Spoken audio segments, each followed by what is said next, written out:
Hello, hello, Hello, welcome, everyone. Triumph family, to our discovery moments. We are so grateful to be here today with you. That's I right. was going to say this morning, but it's already afternoon and almost evening in some places, right? So we're so grateful. I am Isabel David, I'm Jason David, as you know. and we're the founders of Triumph Global Church. That's right. We are here to provide you with insight, deeper revelations, and on discovery moments. We're going to have some great, profound questions for Jason David. Now, this particular segment is really special because we have a special guest. That's Our right. sister in Christ, Jamie Starr Crawford, is going to be joining us today, and she's going to be asking Jason a specific question. So you want to stay tuned and you want to hit the notification button and the subscribe button here on your YouTube channel or on Facebook at Triumph Global Now. That's right. And if you have any questions that you would like us to answer in the future, you can do so on that platform. That's right. You just go to Facebook at Triumph Global Now, and you'll see a blue button on the top that says send message. Yes. And we've made it so easy for you to be able to get in contact with us if you feel that you're on the outside and just coming in. And we'll get that message and we'll respond to you as soon as possible. And then you may be the person from Triumph Global soon that will be interviewing or sending in your video with your video question. Yes. And one of the beautiful things about these segments moving forward, it's going to be about 10 to 15 minutes for each question. So you want to make sure that you subscribe so you can see the resources on the channel itself. That's right. And before we introduce Jamie here on our segment today, I'd love to introduce her. Well, why don't we bring her on? Yes. And then we'll introduce her. So, Jamie, we're going to bring you on. And hopefully you are ready to go. Let's get this going. Hi, guys. Can you hear me? Hello, Hi. Jamie. Can you hear me? Let's see. Second, let's make sure we have this right. Can you guys hear me? Hold on. There you go. All right. How are you? Welcome to the space. Thank you. My voice is here. I'm present. We got you. We hear me? Okay. Yes. Beautiful. It's so good to see you. Thank you for being on with us today. I think this will be the beginning of many. So why don't you go ahead and introduce this beautiful woman? So this beautiful woman is a dedicated integrative life coach whose background is in mental and emotional wellness. She's a specialist in the entheogenic integration, visionary mentor, and a passionate creator. She's had many decades of multi-layer illnesses regarding experiences of multi-layer illnesses and mind-body dysfunction. She's pursued a pathway of holistic healing that led her into dozens of modalities, teachings, and profound awakening experiences that would shape her mission and those around her. So she is so welcome here and so grateful for you to be here, sister. Now, Jamie, you have come on a path that I think many people would resonate with, and that many people in Triumph come from that type of spiritual, philosophical experience and find themselves with Triumph as a role in their life. Briefly, if you can, what was that transition from the journey that you were on to actually also still being on the journey, but Christ being the center point of your life and Triumph's role, if any, in your life as well? I love that question because it begins with where I come from in my relationship to religion. Because it began with a relationship to religion, and it has become a relationship with my creator. And so understanding that my pathway began even growing up as a Christian and pursuing that religious understanding of God, coming to a place where the scientist in me would start to ask questions, the philosopher in me would start to ask more questions, and I would go down the rabbit hole of what was wrong with me, what was wrong with life, and then I would attempt to try to fix it and try to understand it. That's so and so that led me into college, where I would pursue more intellectual understandings of life, physics, chemistry, psychology, and not really have a foundation of spirituality in there. to try to attempt to understand why I was so unregulated, why I would continue to be in these patterns of addiction, and why it is that the psychologist couldn't figure it out. And so that would lead me to all kinds of different ways of attempting to heal myself through neurolinguistic programming, emotional intelligence, sacred medicine, and reading all kinds of books on emotional wellness, learning about my mind. And while all of these are key to healing these dysfunctions in me, it would not even come close to actually having that true convergence point with myself to bring myself back into that wholeness than when I would actually come to Christ. Like that was the convergence point for me. And so it was to all these different places that I would pursue my own internal healing and growth, understand that they were all pivotal. But it would be that solidifying in my relationship with Christ and re-understanding my relationship with my creator that would actually bring me into new levels of transformation, true healing, Wow. true understanding, and true expansion. And so that's what, led me to Triumph. And it's through the teachings of Triumph. Thank you, Jason. Thank you, Isabel. That would help actually reconfigure my understanding of myself, my understanding of God, my understanding of Christ, and my understanding of creation itself. It was like unpacking the dogma doctrine that I understood that didn't quite have an understanding about, well, that doesn't make sense. Why does this happen? And so Triumph messages would do is that they would actually take the blinders off. They would take the blinders off. These messages would hit me at a different level that I would actually feel a somatic reaction in my body, which I would later understand is that like that shaking and that breaking of these internal programs. Yes. That only led to more confusion than freedom. And so what it would start to do is start to give me that like, oh my God, everything starts to make sense. But it would go beyond that. It would actually feel like freedom. It would feel like internal connection. Perfect. It would feel like I'm in relationship with God. Yeah. That was the difference. Amazing. And speaking of which, so you had mentioned transformation, and I think that is actually a beautiful segue into our question today here on Discovery Moments. Floor is yours. Floor is yours, Jamie. What would you like to ask Jason today that he can illuminate to our Triumph family and to the world? Absolutely. And I asked this question to premise that I know a lot of people that I love so dearly that have gone through this pathway as well. And it's a pathway that has served me very well as far as healing my mind and understanding how it is that I can relate to life differently. So it's not to say that there is any wrongness or any critical nature that I have towards personal development, but the question concerns personal development and the idea that personal development itself will take us so far in our transformation of self. But why does it take us no further is what I want to ask you. And I think it's important for some of the people out here to know that, because I have been in these personal development communities for so long, and yet I still see the same cycles. And people are wondering like why it is that I continue to do stuff if I know better. Absolutely. That's an awesome question. It's quite interesting how we can know people that are in these, they're beautiful people. I mean, if anything, to most people, these are the best people.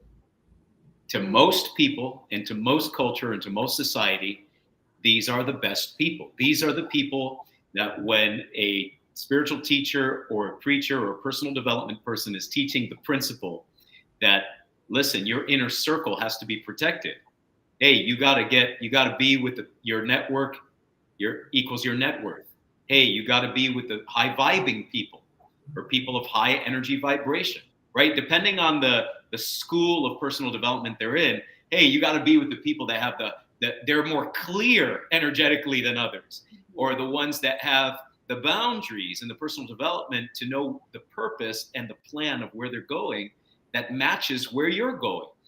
For other people, it's this principle of your purpose, and even I say this, your purpose is too valuable in God to be carrying be injured all the time by people that just want to, strike you. And sometimes they don't even know that they're striking you. They're just toxic, in a toxic condition.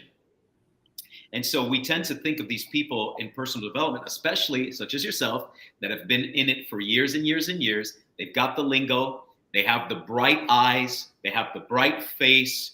They tend to be more, have more symmetry in the way they present themselves in the world. Because I've even met people that come from a hippie background and then go through years of personal development, and they still have that hippie-ish vibe, but even the way they present themselves to the world is still now in more symmetry and has more discipline and has more clean lines than where they came from.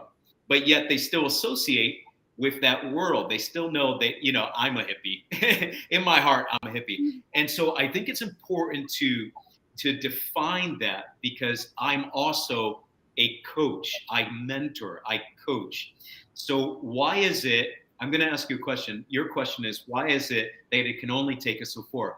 Can you define one little picture, if you can, in 30 seconds, what an example would be of that, where someone has something that they just keep in that one area, just keeps, no matter how long they're in personal development, that thing just keeps cycling in their lives. The mindset's still there, all of it. Mm-hmm. So the one thing that comes to mind is this idea of not being enough.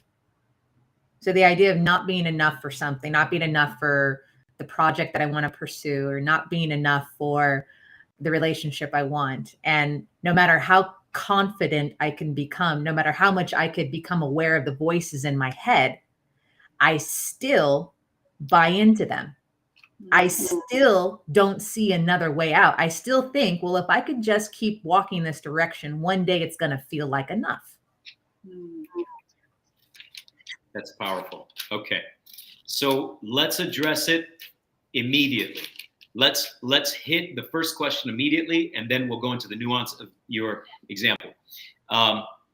First of all, the reason why for humanity, personal development as we know it globally and in the West, your Tim Storr, not so much. Your Tony Robbins, yes. Your Grant Cardones, your Oprahs, your Deepak Chopras. That's a little, that might step on someone's toes a little bit, but they have to actually ask themselves honestly the question, I have grown, but am I at a wall, right? And that's where you got to get really nuanced. So who else? And I love all these people. I think they're amazing people. I think they're spectacular people. The Brendan Burchards, the older people in personal development, the Bob Proctors, the Les Browns, what are some others that are some powerful? Jim Rohn. Jim Rohn, yes, beautiful. These types of people are powerful people, and they have executed and presented to the world not only the principles, but the example of themselves living in transformation. They are not who they used to be in no way, shape, or form. Many of these people I love Bob Proctor is one of my mentors. And Bob Proctor said before he passed away consistently for many, many, many years, he said, you would not have liked me if you met me before these development, transformational insights and books and mentors reached my life.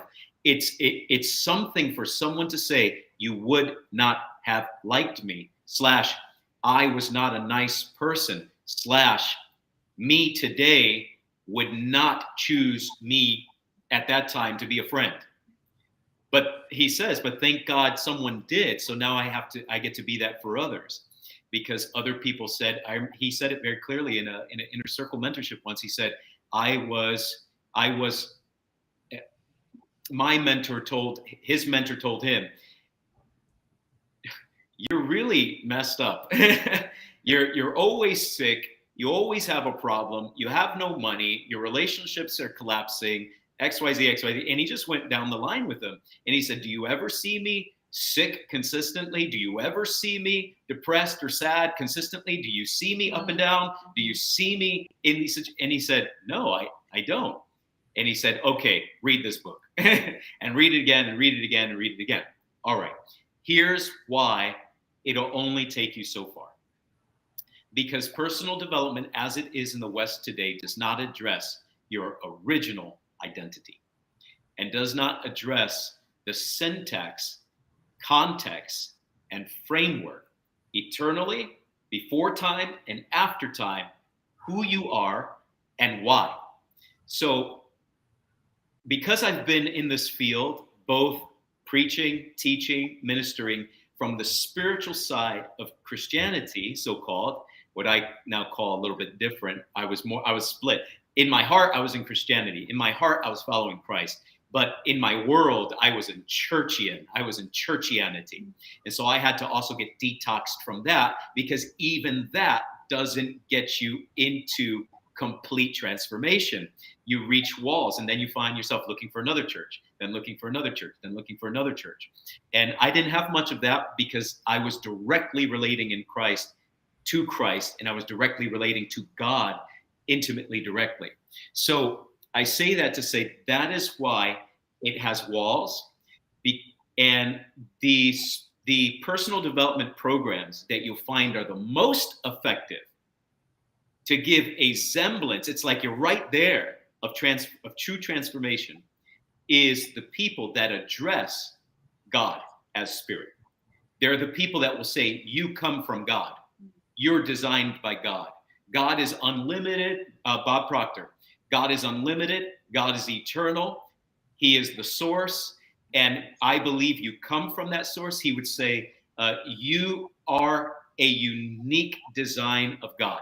He would say, so in these patterns, he would then in his teaching say, listen, you have to understand this timeline is one realm, but there's an eternal. Now, was he able to teach it deeply? No. So would people get a nuance for greater transformation? Yes. So let's define, or rather, let me finish the statement, right? One is, in other personal development, there's a lot of Band-Aid approach. So what happens is you're dealing with the soul realm. And people need to understand you are created as a spirit. I read a quote, and I'm sure you've come across this, Jamie, and you too, right? Is you're not a body, you're a soul. I saw this the other day. And then after it says, you don't have a soul, you are a soul. Okay, that's interesting. Here's the thing about that. It's true and it's not true. So the person that gets mentored by the person that wrote that will have a limitation, because here's the makeup of us as beings. We're a spirit that's connected to the spiritual realm and is supposed to be connected to spiritual realm, which doesn't mean the astral realm. It means heaven. It means seating in communion with the divine. Where other people will say you're a soul or you're a spirit connected to the spirit realm, but they mean the astral realm, which is literally just the 4D dimensional space that surrounds us. So therefore, you're always messing with the 4D dimensional space and the 3D dimensional space, and you're wondering why there's no persistent transformation, because the 4D and the 3D is always subject to the conscious patterns that are being projected in the vibrational reality and the spiritual reality of this world. So if you're only relating to the 3D and the 4D, then a entity or a spirit entity plus the conscious projections of other more powerful human beings that can hold their intentions better than you, i.e. the government, i.e. Government agendas, political agendas, religious agendas, personal development agendas, marketing, all those vibrations are going out, and their attention is so much stronger than those that have weaker intention that they find themselves at effect of that reality. Right? So no matter how many times you go to a program or to a conference, it wears off. This is what Tony Robbins and others call the principle and the law of diminishing intent. So how do you solidify the law of diminishing intent so it doesn't diminish? You must come from an eternal place where intention is coming from God, which never changes. Unless you're connected to the intention from God that never changes, your intention will always wane. Because your intention is exactly that, a soul intention, not a spiritual intention. And even if you meditate, you say, well, now I'm spiritual, so it's a spiritual intention. Unless it's coming from the actual mind of God as the intention of the divine for your life, it's just something you plucked out of your higher soul. So you have a lower soul, you have a higher soul, and you have you as a spirit. And you as a spirit needs to awaken.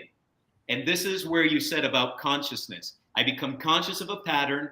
I become conscious of my worth, but then there's other conversations of worth that keep coming back in different layers, because we're multifaceted beings. And as multifaceted beings, every part of your personality, every part of your thought process will come up to receive address by God, address by spirit. But then if you're not connected in that area to spirit, to God, to Christ, then you have there's no highway coming through to deposit. People say download. I say inload. It's a direct connection within us and God where it inloads and comes up onto the screens of our minds. Yes, that's amazing. It sounds so perfectly clear in so many ways. Jamie, does that make sense to you? And what Sense. I think it clarifies and it addresses the incongruency. Yeah. I think that's all it, when you talk about the anchor point, which is the origin point, which is the author point, this is where I also see that if I go into manifestor consciousness, right now I'm manifesting my life, me, my, I'm authoring it, like, yes, go me, look at how powerful I am. That also fails ultimately, because that's the limited origin point, is me as the sole author, even though that's true, even though my reality is being created, but that's still a limitation. That's still a ceiling because I don't actually include the original author. Right. That's right. That gives me goosebumps. That's right. And so what happens is what we get to understand that Christ proposed to the whole world as the complete solution to true personal development, to true spiritual maturation. Don't separate spiritual from personal. That you got to get that union. Both spiritual development and personal development is now one. So if we understand that it's one, and with different layers and different schools for our whole being, then what happens is Christ answered it by doing what? If you keep coming from a broken system, how can you compare fixing a broken system to a broken system? How can you keep comparing? It's like building a house without a plumb line. How can you build a foundation without a plumb line? Christ is the plumb line and the cornerstone that allows us to have the freedoms that we have, like you doing amazing work. Jamie has an amazing group. Definitely go look her up. That's called Truth Serum. Yes. Truth Serum for the Soul. Many women being transformed. And Jamie is in mentorship with Triumph. I believe, to my understanding, you're going to be one of our first facilitators for the coach groups. Is that not right? I mean, the coach circles. So I want you guys to look her up. If you're a woman in the space and you're looking to get rid of the stories and break into true sacred union and divine femininity connected to God, yet without the polarizations of religion and without the polarizations of the dogma of churchianity and church language, yet without the polarization that that's evil. She might use it, she might not use it. She'll use different realms of language to the audience that God has called her to serve, because she's a unique expression of Christ. And so we see Christ in you, Jamie. And what I think that all of these principles are helping your practice as well, and you helping others. Is that not right? Immensely. It's like a web of expanse that these principles have served me, but because they're so rooted in truth, when they get spoken into the group, you see the edifying of the women who are now edifying each other. Amazing. It's good. That's so good. So then we have a couple more minutes, and so I just wanted to circle back in regards to worth, because we had mentioned that. And so for our viewers who are talking about nuances regarding worth, I just keep doing it, I don't see that I'm worth it. Can you just speak a little bit about that in a couple minutes before we wrap up? Absolutely. If you are having a consistent conversation where worth is coming up, and you've listened to this whole message, this whole interview, then please remember, if you keep trying to get your worth from the temporary realm of effects, circumstances, and made-up values of this present world paradigm, then they're always going to oscillate. They're always going to shift and change. If you're pulling your worth from family paradigms, parental approval, spousal approval, child approval as a mother or a father, comparison, then what happens is, even scripture says in Corinthians, one of St. Paul's letters, that you comparing yourselves with one another fail. Mm-hmm. And so what happens is, don't compare yourself with Jason, with Isabel. You can use it. You could say, here I am with Christ. He is my sufficiency. God is my sufficiency. He is my identity. I'm going to look at Christ. I'm going to look at the mirror of Christ and let myself be transformed into that image by his value. Why? Because Christ is the one that has put your worth on you, and he has called you holy. He has called you sacred. He has called you justified. He has called you forgiven. He has called you his son and daughter. Yes. And so he has put you in position as a royal child of the Creator. Now accept that position, receive it. Now anything that happens in micro or macro nation happens in partnership with the instigations that Spirit will bring into your conscious. Amazing. And instead of resourcing yourself or resourcing a tool, you're from relationship with God. From relationship with God, you're saying, God, what tool do you want to use for this that you're bringing up right now? Right. And sometimes God will say, I didn't bring it up. That old conversation, be still and know that I am God. And then there's a settling. So you come into transformation from rest, and all worthy conversations begin to die and shed. And that takes time. It'll take time, but there'll be an anchor, and then there'll be oscillation. The point is, don't move into the oscillations.